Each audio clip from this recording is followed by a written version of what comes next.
Vamos orar. Pai amado, nós te louvamos, te agradecemos agora que estamos na tua presença. Queremos pedir, Senhor, a tua orientação, onde vamos mais uma vez ler a palavra de Deus, onde vamos ler a tua palavra e vamos querer que o teu Espírito nos oriente, nos ajude, nos dê orientação, Senhor, para que possamos compreender os enigmas, as coisas que estão nas entrelinhas, que são ditas só para os sábios, aqueles que entendem, aqueles que pesquisam a tua palavra, e nós estamos aqui para fazer isso, pesquisar a tua palavra, para retirar do fundo da tua sabedoria as coisas mais poderosas e mais extraordinárias, a tua revelação para nossas vidas, em nome de Jesus, é o que nós te pedimos. Amém. Muito bem, queridos, estamos vindo então de uma série de estudos onde falamos de escatologia, os tempos de Deus, a forma que Deus trabalha e como esses tempos vão sendo preparados e as coisas vão acontecendo. Então, as coisas que nós estamos vendo acontecer hoje já têm vindo sendo preparada de muito tempo. As coisas vão acontecendo, como eu expliquei já, veja em vídeos anteriores, Jesus nasceu, e quando Jesus nasceu, no ano 4 antes de Cristo, porque existe um erro muito grave no calendário, não, Jesus não nasceu no ano 0, Jesus nasceu no ano 4 antes de Cristo, porque Herodes morreu logo depois que mandou matar aquelas criancinhas, e tudo indica que Jesus já estava com 2 anos de idade quando Herodes morreu. Então, tudo indica que Jesus nasceu antes de Herodes morrer, portanto, por volta do ano 5 a 4, no período do ano 4 antes de Cristo, certo? E quando Jesus, então, nasceu, ele nasceu no período da lei, ainda era lei, mas já estava havendo ali um trabalho de persuasão, de pregação, para que a graça fosse estabelecida no sangue dele, como vimos no culto hoje de manhã, a ceia do Senhor, que é a mudança de uma velha aliança, que era a Páscoa, para uma nova aliança, que é o sangue de Jesus, ele como Cordeiro Pascual, ele como sendo o nosso sacrifício expiatório. É importante, então, que você perceba que no contexto de Deus, nós temos sempre a capacidade de estarmos sendo orquestrados, estamos sendo guiados, estamos sendo levados por Ele nesse plano divino através dos séculos. É um plano que Ele tem e Ele está pondo em prática. Por quê? Porque Ele quer salvar alguém. Se deixasse por conta da humanidade, a humanidade já estaria condenada, o homem já estaria condenado. Mas Ele vem tratando com a humanidade para que sempre haja um remanescente fiel. Então veja, sempre Deus vai trabalhar com um remanescente fiel. Desde os tempos antigos, Deus trabalhou com Noé, depois trabalhou com as sementes de Noé, que foram os semitas, os outros foram deixados de lado. Depois dos semitas, ele pega Abraão, os outros são deixados de lado. De Abraão nascem várias sementes, né? Porque Abraão tem Ismael, e Abraão depois se casa com Quetura e vai nascer muita gente ali, mas ele vai ficar só com Isaac. Depois de Isaac nascem 2 sementes, Esaú e Jacó, ele vai ficar só com Jacó. Depois de Jacó nascem várias e várias, ele vai ficar só com os judeus nascem várias e várias, enfim, vem até Jesus, e de Jesus para cá nasce a igreja, a raiz da igreja, que é Jesus, a raiz de Jessé, que é o nosso Senhor Salvador e Jesus Cristo. Então nós somos esses remanescentes que viemos de uma salvação de um judeu, que nasceu como judeu, viveu como judeu, para os judeus, mas os judeus não o receberam, mas nós o recebemos como o nosso Senhor. Esse tempo, então, está se cumprindo, está sendo preparado o mundo para a vinda daquele que lá em Daniel seria o príncipe que havia de vir, que destruiria todas as coisas, que assolaria e que trairia Israel e que seria uma vara de ferro contra todas as nações, que é o anticristo dessa última semana que nós conhecemos como grande tribulação. Essa última semana, então, já está prevista e os acontecimentos seriam com muitas tragédias, a questão dos vírus, o mar entrando em convulsão, as ondas do mar possuindo a terra, e terremotos, vulcões, sinais esquisitos no céu e tantas coisas acontecendo, além das questões dos vírus, das pestes, das pragas, os homens também caminhando para uma centralização de um governo central mundial. Então, Isso já está sendo orquestrado hoje, por isso que nós vamos ler esse capítulo. Eu ia ler esse capítulo um pouquinho mais tarde, mas vou adiantar porque é coisa do momento. Já estão aí nas páginas a orquestração em muitas nações para um governo centralizado. O que a Bíblia tem a dizer sobre isso? Esse governo centralizado já será o governo do anticristo, que vai governar e dominar tudo. Mas já nós vamos estudar, então, nesse capítulo, como vai ser esse governo. Falamos, então, das etapas do livro de Apocalipse. Capítulo 1 seria a sua apresentação pessoal, como ele é e não como ele era, todo quebrado, todo machucado. Ele agora aparece num corpo glorificado, um corpo de glória, de majestade, que João fica espantado de ver a soberania daquilo que Jesus mostra para ele. Lógico que aquele não é o corpo físico de Jesus, é uma forma de aparição simbólica para que João percebesse que ele não é mais aquele corpo quebrado, machucado, mas um corpo glorificado. Depois vem os capítulos 2 e 3, que falam da história da igreja, como eu falei ontem, e os capítulos 4 e 5, que falam da igreja no céu, já ressuscitada, já glorificada, que são os 24 anciãos. Aí entra o capítulo 6, que eu falei que é o anticristo, é o primeiro selo sendo aberto, e mais tarde nós vamos ler. Vamos ler com calma os 7 selos, depois vamos ler as 7 trombetas, depois vamos ler as 7 taças. É importante nós já adiantarmos que uma não vai acontecer depois da outra. Os selos são abertos, um depois do outro, na visão do que João está vendo, mas os acontecimentos vão se deflagrando nesse período de 7 anos. Então, nesse período de 7 anos, os 7 selos vão acontecer, as 7 trombetas vão acontecer e as 7 taças vão acontecer, tudo nesse período, porque o final do período é a batalha final do Armagedon e Jesus vem para acabar com a farra do diabo, prender Satanás e prender o anticristo e o falso profeta. Note que ele vai prender o anticristo, o falso profeta, mas nada ele fala a respeito dessa besta da qual nós vamos falar hoje, certo? Então agora eu queria que você acompanhasse comigo, se preferisse, na sua Bíblia aberta. Caso não queira abrir a Bíblia, preste atenção, porque nós vamos ler a Bíblia, nós vamos ler exatamente o que está escrito na Bíblia. É o capítulo 13 de Apocalipse, que é o que vamos passar a fazer agora, é o que vamos passar a estudar neste momento em relação a todos os acontecimentos que estão se dando na face da terra, certo? Então, vamos lá, capítulo 13 de Apocalipse. Eu vou ler alguns versículos e depois vocês vão reler comigo calmamente todo esse texto, certo?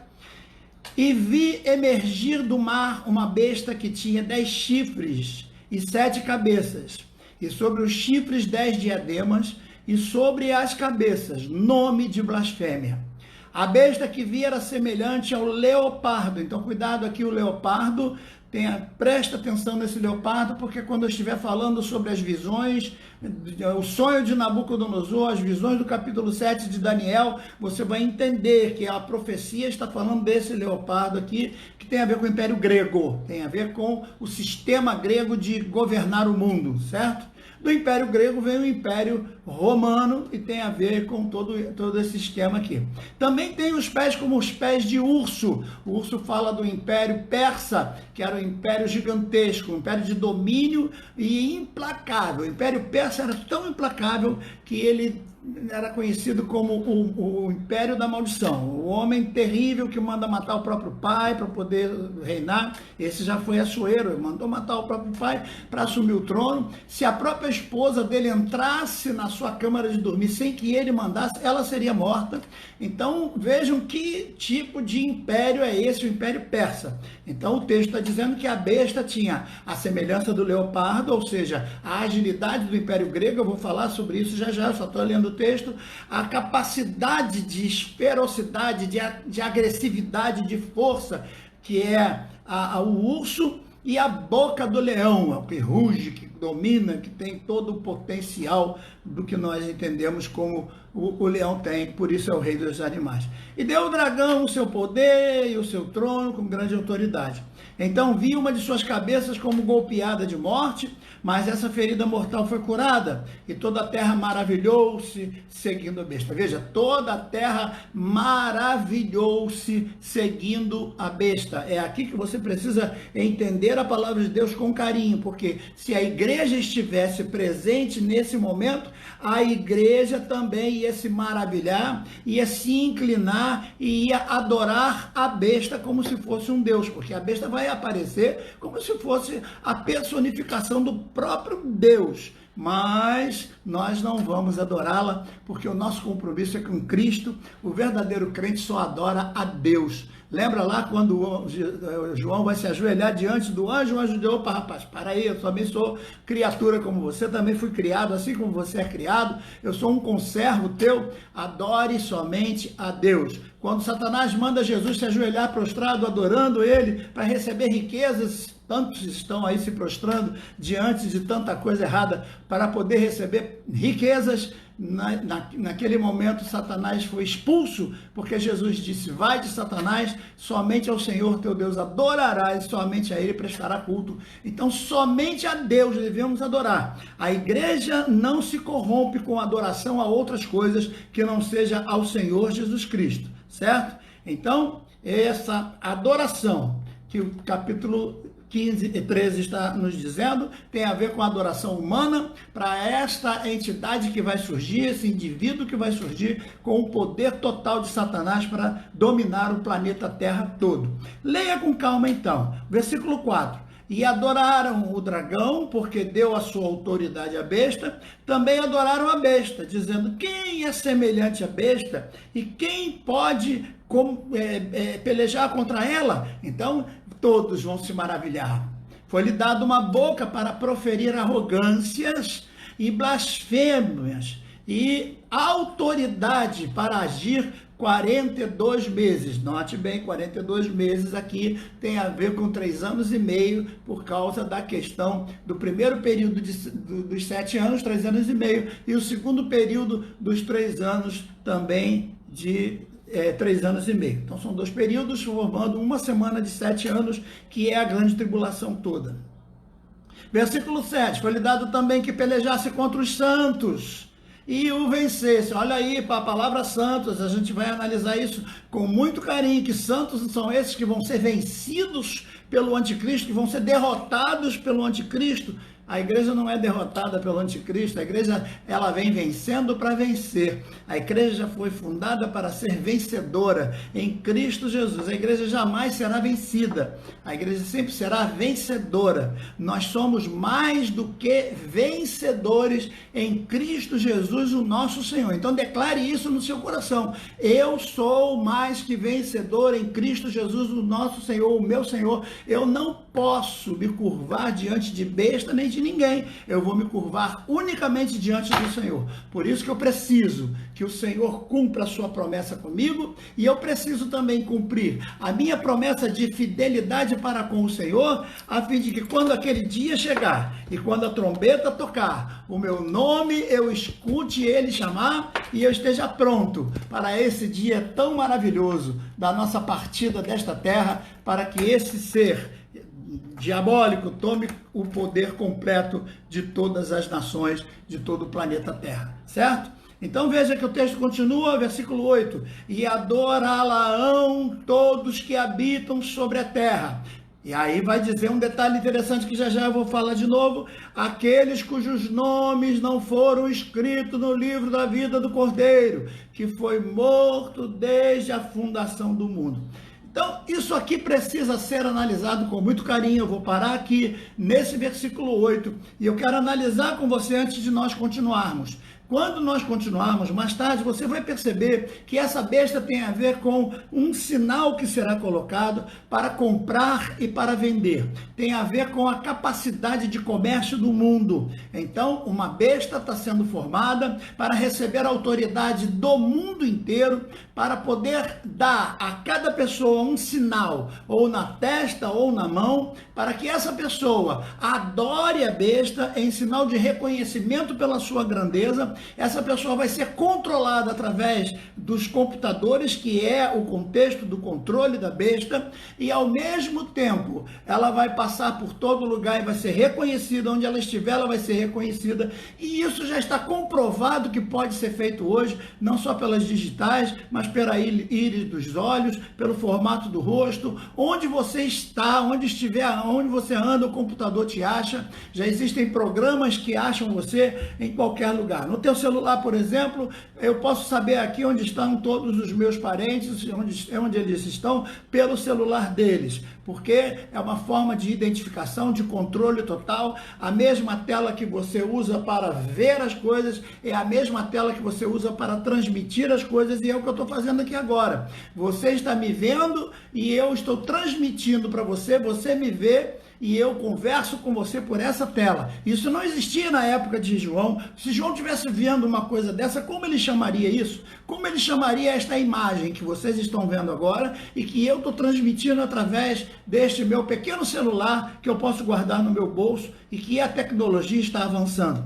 Já existem celulares que você apenas toca no braço e a tela aparece no próprio braço por causa do chip que é implantado. Essa tecnologia fantástica, maravilhosa, que vai acabar com toda a questão do traficante, vai acabar com a bandidagem, porque eles não serão marcados. Então todos vão achar maravilhoso, porque vai acabar a criminalidade, vai baratear o preço das mercadorias, vai fazer com que todos tenham o pão de cada dia, e todos vão adorar a bestas, todos vão se maravilhar com as decisões muito extraordinárias, mas sem saber que estarão adorando aquele que vem, não em nome do Senhor, mas em nome daquele que é contra o Senhor. Daí o nome Anticristo. Está todo mundo entendendo até aqui? Eu preciso que vocês digam para mim se estão entendendo, para eu poder continuar, porque agora eu vou pegar versículo por versículo, desde o 1, as palavras, cada palavra, vamos fazer agora uma exegese do texto, para a gente entender o que realmente está sendo dito, o que o nosso querido João estava dizendo, embora ele mesmo não entendesse. Ele mesmo disse: Senhor, eu não estou entendendo muita coisa, e o Senhor diz: sela as palavras deste livro, porque no tempo certo a revelação virá. A revelação de Apocalipse foi dada a João selada, mas hoje ela está aberta aos nossos entendimentos, porque hoje possuímos o computador. Depois da era da informática, depois da globalização, cumpriu-se as profecias destes livros tão extraordinários, onde nós podemos ver o mundo inteiro através de uma única telinha, e é onde entra a palavra ícone, que eu vou falar daqui a pouco. Até aqui todos estão entendendo? Estou vendo um monte de sim aqui, que maravilha. Então estão entendendo? Eu vou então voltar para o versículo 1. Estamos no capítulo 13, vamos ficar nele essa noite, e talvez, quem sabe, a noite que vem.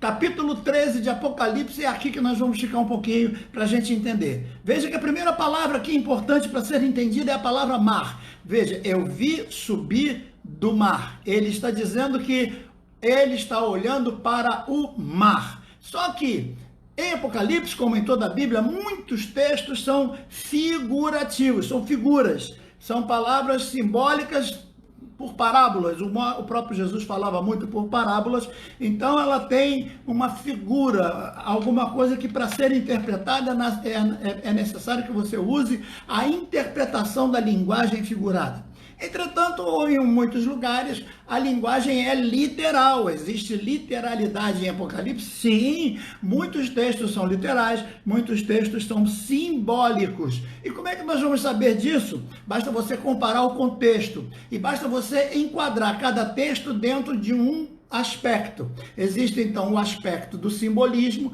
e existe o aspecto da forma literal. E você vai fazer isso pessoalmente, você vai fazer isso sozinho. É você quem faz essa análise, é você quem tenta ver o que Deus está falando ali. Como, por exemplo, a palavra mar. Ora, ele poderia estar olhando para o mar, e mar poderia ser mar mesmo. De repente ele está olhando do mar e vem lá de dentro um monstro, um troço enorme, com 10 chifres, com 7 cabeças, um Godzilla, uma coisa extraordinária, vindo, uma criatura submersa há séculos e séculos, quem sabe um dinossauro gigantesco que vem para reinar sobre a terra. Essa seria uma forma literal de olhar a palavra mar. Mas quando a gente estuda a palavra de Deus e vai tentar ver onde a palavra mar se encaixa, nós descobrimos alguns textos onde a palavra mar é colocada de forma figurada. Como, por exemplo, não precisa abrir a tua Bíblia, mas presta atenção, porque vai ficar gravado. Você pode ver isso com calma depois. Olha só o que Jeremias escreve na sua profecia, no capítulo 51, o versículo 42, é a profecia dele contra Israel, é a sua profecia falando a respeito da invasão que ia acontecer por parte dos medos e persas. Ele está falando a respeito de uma nação que viria, e ele diz assim, ó: o mar já é vindo sobre Babilônia. Opa, Jeremias está dizendo que a grande Babilônia seria invadida, que a grande Babilônia teria como que uma onda gigantesca avançando por dentro de Babilônia, sem destruir nada, mas matando os soldados e possuindo o reino. Jeremias 52, verso 42. Perdão, irmão, eu li errado. Jeremias 51, verso 42. Jeremias 51, verso 42. O mar é vindo sobre Babilônia, coberta está com o tumulto das suas ondas. Então vejam como nesse texto, mar significa a destruição, que Babilônia sofreria com a invasão persa. E isso se cumpriu. Não tem como você não querer que esse texto se cumpra, porque ele já é passado, ele se cumpriu. O Império Persa invadiu o Império Babilônico e tomou todas as suas terras, todo mundo. E para os judeus foi bom, porque enquanto os babilônicos escravizavam os judeus, o Império Persa deu aos judeus condição de trabalho até para que eles comprassem a sua própria liberdade, certo? Um outro texto muito importante também que nós temos que analisar, onde a palavra mar é colocada, é quando Jesus, citando a sua obra salvadora e a forma de chamar os seus discípulos, lá em Mateus capítulo 13, o versículo 47, ele diz que o reino dos céus é ainda semelhante a uma rede que, lançada no mar, recolhe peixes de toda espécie. Então repare aqui que o mundo é o mar. Jesus está dizendo que o mundo é o mar, que os peixes são homens e que a rede é a mensagem do reino dos céus. Por isso, o grande poeta Sérgio Brito diz: o mundo é o mar, os peixes são homens, sem rumo e sem vida. A rede é a mensagem que fala da paz que existe em Jesus. Enquanto no mar o peixe apanhado acaba morrendo, na rede de Deus o homem que vem começa a viver. E assim vai o nosso querido amigo pastor Paulo César Brito, que está se recuperando ainda das suas cordas vocais. Então veja que coisa linda nós estamos vendo aqui, o texto bíblico dizendo que mar significa mundo.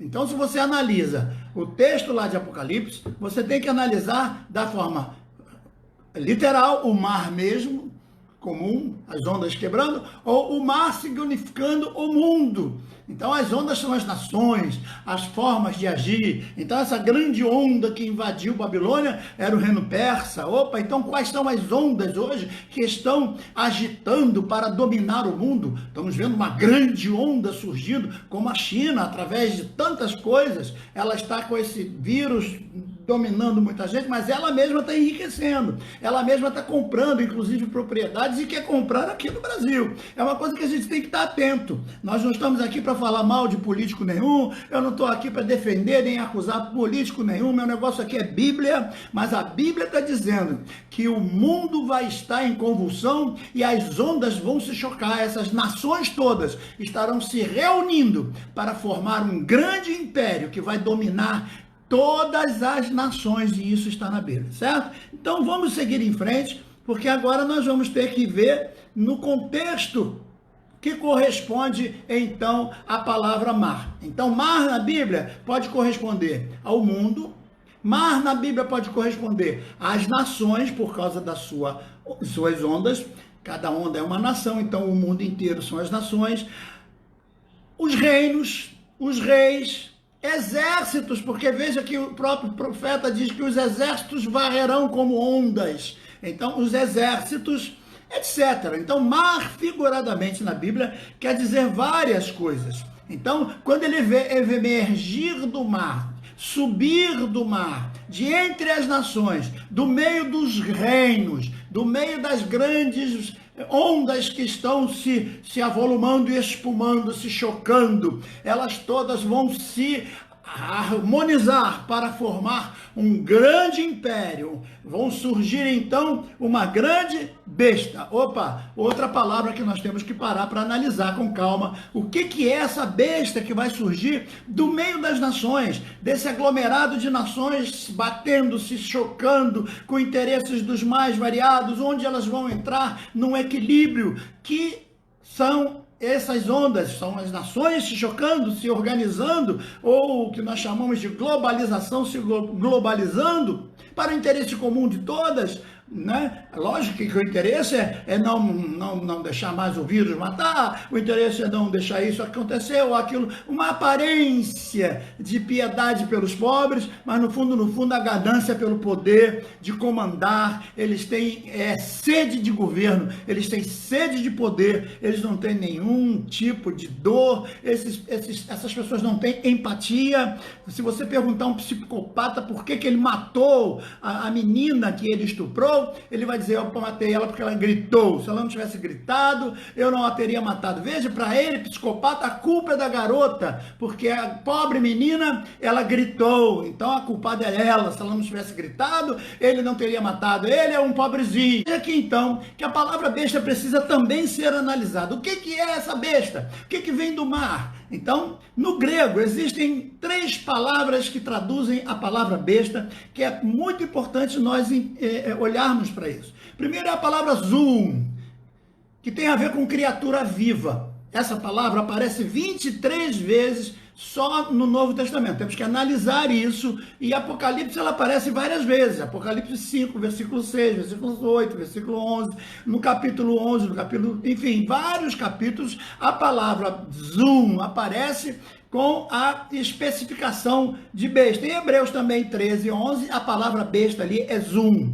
Mas também temos a palavra quitenos, que também é usada como besta, onde nós usamos a expressão besta de carga, animal que tem potência para carregar peso. Por exemplo, nós chamamos aquele animalzinho que carregou Jesus na entrada de Jerusalém, uns chamam de jumentinho, outros chamam de mulinha, outros filhos chamam de filho de jumenta, porque as traduções são várias, porque a palavra que aparece ali é quitenos, do grego. Então, para traduzir essa palavra de um quitenos tenro, de um quitenos novo, ou seja, um filho de jumenta, um filho de burro, enfim, de animal de carga. Não importa muito que tipo de animal era, que espécie de animal era, o importante é que ele tinha poder para carregar peso. E o jumento faz isso, o burro faz isso, a mula faz isso. Certo? Então, é importante a gente ver. Isso aparece 4 vezes em Lucas 10, verso 34, em Atos 23, enfim, nesses versículos todos. Também uma outra palavra, que é a palavra therion. Therion significa uma fera acima da sua dimensão. Então é muito comum que nós usemos a expressão besta fera. Então o que foi que atacou o fulano? Foi uma besta fera do campo. Opa, ela já é uma fera, um leão. Imagina um leão, uma fera atacando uma pessoa, mas se ela for uma besta fera, ela é um animal acima das suas dimensões naturais. Então, um leão muito maior do que um animal comum, um urso muito maior do que o seu tamanho comum, um grande animal, um animal poderoso, um animal gigantesco, um animal feroz. Então, daí a palavra therion, que significa animal com uma capacidade superior aos que são normais, com poder de perigo muito maior, com poder de peso, de carregar peso muito maior. Essa palavra é usada 46 vezes só no Novo Testamento, e Apocalipse fala sobre ela em vários textos. A gente pode citar vários textos onde a palavra terion aparece, certo? Então, que besta é essa? Ela é uma besta acima das proporções naturais, algo gigantesco, poderoso, acima do contexto humano, acima das dimensões naturais de um animal comum, surge de repente, com muito poder, com muita capacidade. Por isso nós vemos esse carro quando foi lançado. Eu me lembro que eu estava pastoreando numa igreja em Pilares, e lançaram o carro besta, e o marido de uma irmã tinha uma Kombi, e o marido dela resolveu vender a Kombi para comprar uma besta, e todo contente veio para a igreja para apresentar a chave ao Senhor, aquela coisa que todo crente gosta de fazer. Ímpio não faz essas coisas não, mas crente faz, né? Apresentar ao Senhor, para consagrar a Deus o seu trabalho, o fruto do seu trabalho. E a mulher dele, tadinha, a esposa dele, muito triste, muito chorando, veio para mim e disse: pastor, eu estou muito triste porque o meu marido tinha uma Kómbida, mas ele vendeu a Kómbida e agora ele vem e traz essa tal de besta dos infernos. Ele compra essa besta dos infernos, esse carro do diabo, esse carro amaldiçoado. Eu falei: mas como assim, besta dos infernos? Ela foi lá em Apocalipse e disse que a besta de Apocalipse. Então ela estava com medo do carro porque o carro tinha o nome de besta. Por que o carro tem o nome de besta? Porque ele é maior do que uma Kombi. Ele tem mais potência, ele tem mais espaço, ele tem mais poder de carregar, de carga, ele tem mais dimensão no seu motor. Então daí o nome besta. Besta não tem a ver com nada do diabo, tem a ver com a sua capacidade de carregar mais pessoas, mais espaço, mais, enfim, tantas outras coisas. Então a palavra besta tem que ser analisada com muito carinho aqui, porque ela é usada nesse contexto de várias vezes. A expressão usada nesse contexto, então, além da palavra terion, que seria uma palavra comum, também é usada a palavra terion, que para o português seria acentuada. Então preste atenção, logo a expressão besta, que foi usada para indicar uma grande coisa, desproporcional, gigantesca, terrível, essa grande coisa indescritível que João não consegue perceber, é uma coisa que ele acha que está acima da capacidade dele, de João, lá um pescador, de compreender. Daí ele usa a expressão besta. Então ele está dizendo que uma grande besta, uma coisa enorme, uma coisa gigantesca, vai sair de dentro do mar agitado para dominar todas as nações. Então, João viu sair do meio das ondas algo de proporções gigantescas, com capacidade de domar, de pisar, de dominar, de esmagar, de possuir, de submeter as pessoas, com poder de reinar sobre a terra e esmagar tudo que estivesse na sua frente. O que será que ele viu? Será que ele viu um Godzilla? Será que ele viu um dinossauro? Será que ele viu um animal pré-histórico que volta à vida? O que será que ele viu? Muita gente está falando aí que o anticristo vai ter que ser cabeludo. Eu fico triste porque eu também sou cabeludo, mas não tem nada a ver com o anticristo.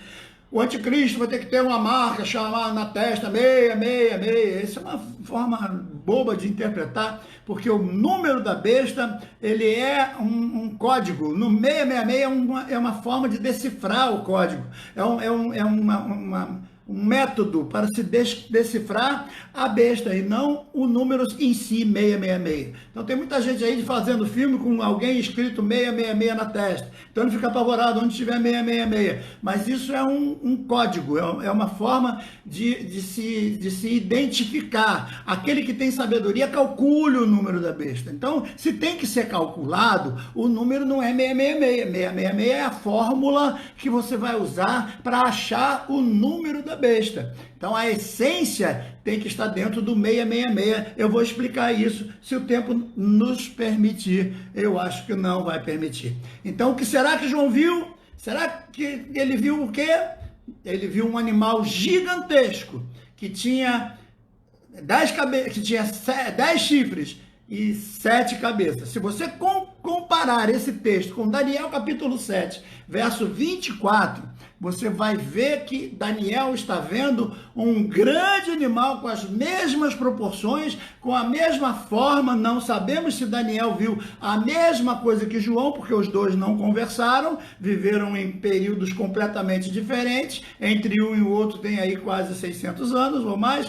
Então, um escreve lá aquilo que viu. No capítulo 7, verso 24, ele diz que viu chifres, dizendo respeito a reinos. Quando ele traduz o que ele viu, ele diz que cada chifre diz respeito a um império que viria. Então veja, chifre tem a ver com domínio, chifre tem a ver com autoridade. Não confunda o chifre aqui do Brasil, que tem a ver com outra coisa. Não tem nada disso que nós estamos falando, não.